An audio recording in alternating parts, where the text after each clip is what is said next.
If you look closely at the ancient Hebrew text of Genesis, you will realize that the creature in the garden was never described as a snake until after it was cursed. For thousands of years, we have visualized a slithering reptile in the grass, but the original mystery suggests something far more unsettling, a majestic, upright entity that possessed a biological brilliance we can no longer comprehend.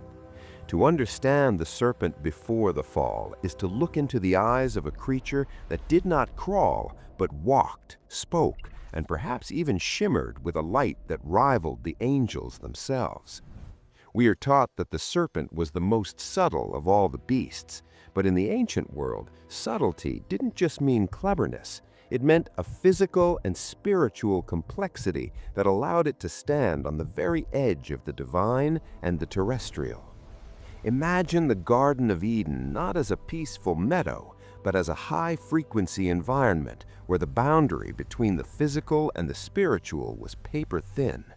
In this setting, the serpent was the pinnacle of biological engineering.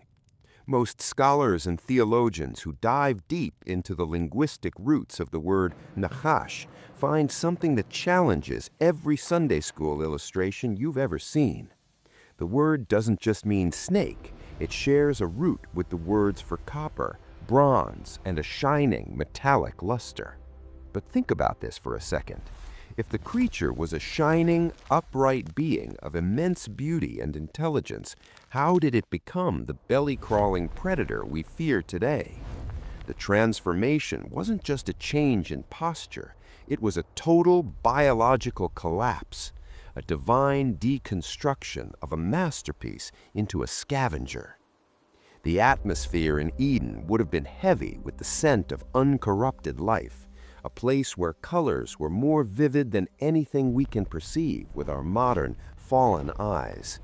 In this garden, the serpent was not hiding in the shadows. It was likely a creature of stature, perhaps even possessing wings or a shimmering exoskeleton that caught the light of God's presence. Ancient Near Eastern traditions often depicted such beings as seraphim or burning ones, fiery, serpentine entities that guarded the throne of the Creator. Here's where it becomes unsettling. If the serpent in the garden was a fallen or displaced seraph, then Eve wasn't talking to a common animal. She was standing before a high-ranking celestial intelligence that had been condensed into a physical form, a creature that spoke with a voice that sounded like music rather than hiss. When the serpent approached the woman, there was no immediate sense of alarm, and that is the part most people miss.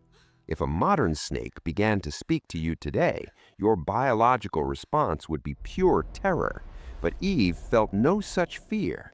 This suggests that the serpent's appearance was not only non-threatening, but perhaps even familiar and authoritative.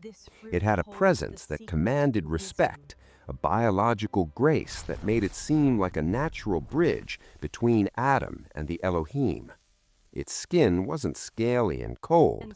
It was likely radiant, perhaps even translucent, revealing a complex internal life that was powered by the very environment of Eden. It stood tall, meeting her eyes as an equal, utilizing a level of persuasion that required a highly developed vocal apparatus and a sophisticated mind. But the mystery deepens when we look at the specific wording of the curse. God tells the creature that, "Upon thy belly shalt thou go, and dust shalt thou eat all the days of thy life." This is a biological death sentence. It implies that before this moment, the serpent had limbs, a skeletal structure designed for upright movement, and perhaps a digestive system that didn't require it to taste the dirt of the earth. Imagine the sound of that curse taking effect. It wouldn't have been a quiet transition. Picture the snapping of bone, the shrinking of limbs, and the agonizing reconfiguration of a spine as it was forced to the ground. The creature was literally being demoted from the heights of biological beauty to the lowest form of existence. It was being stripped of its light, its height, and its voice, replaced by a forked-tongued flick and a silent, predatory glide. Here is where the story takes a darker, more visceral turn. Some ancient texts suggest that the serpent was originally the king of the beasts, a creature that possessed a level of DNA that was so superior it could influence the very thoughts of those around it. When it was forced onto its belly, it didn't just lose its legs, it lost its connection to the higher dimensions of the garden. It became a creature of the earth, bound by gravity and the limitations of flesh. The shimmering metallic luster was replaced by scales that were designed to camouflage, to hide in the dust it was now forced to inhabit. The once shining guardian became a shadow in the brush, a living reminder of the fall that could only strike at the heel of humanity because it could no longer look them in the face. Think about the psychological impact on the serpent itself. To go from a being that walked in the light of the Creator to a cold-blooded animal that must hide under rocks to regulate its own body temperature is a level of suffering that is hard to articulate. The silence of the serpent today is perhaps the most haunting part of the curse. It is a creature that once had the most persuasive voice in the universe, now reduced to a hiss, a broken remnant of a language that once shook the foundations of paradise.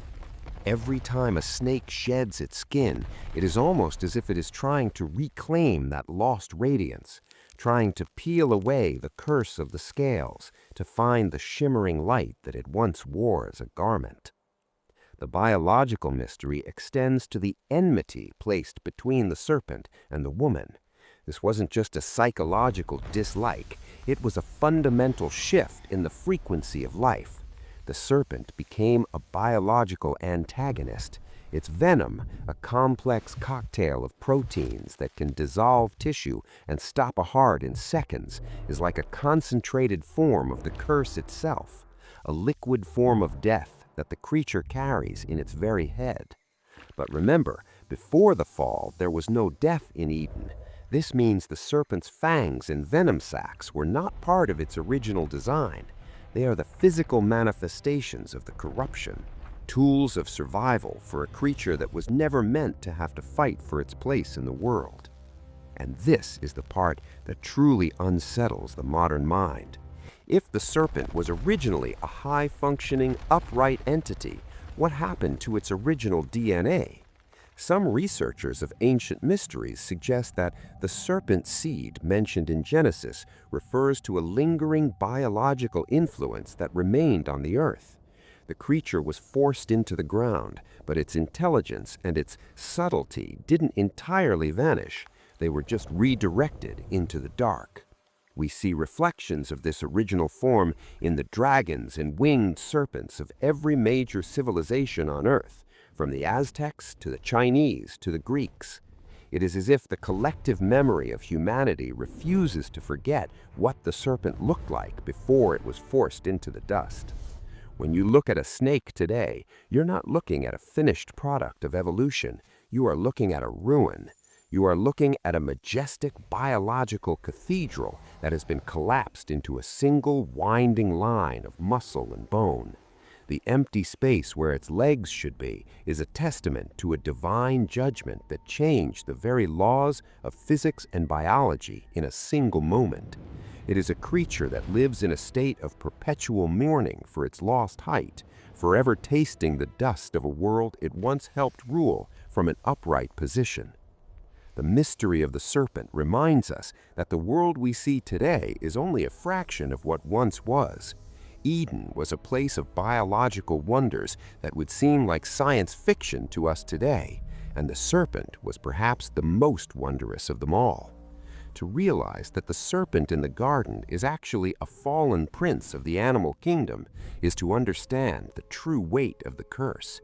It is a reminder that beauty can be stripped away, that voices can be silenced, and that the higher a creature stands, the further it has to fall.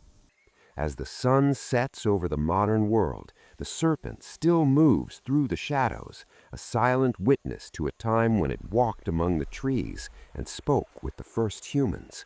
It remains the ultimate biological mystery, a creature whose very existence is defined by what it is no longer. The next time you see the flick of a tongue or the glide of a scaled body through the leaves, remember that you are looking at the ghost of the garden, a shining being that was cast down and rewritten by the hand of God. The dust it eats is the taste of a paradise it can never return to, and the silence it keeps is the secret of a transformation that still haunts the DNA of every living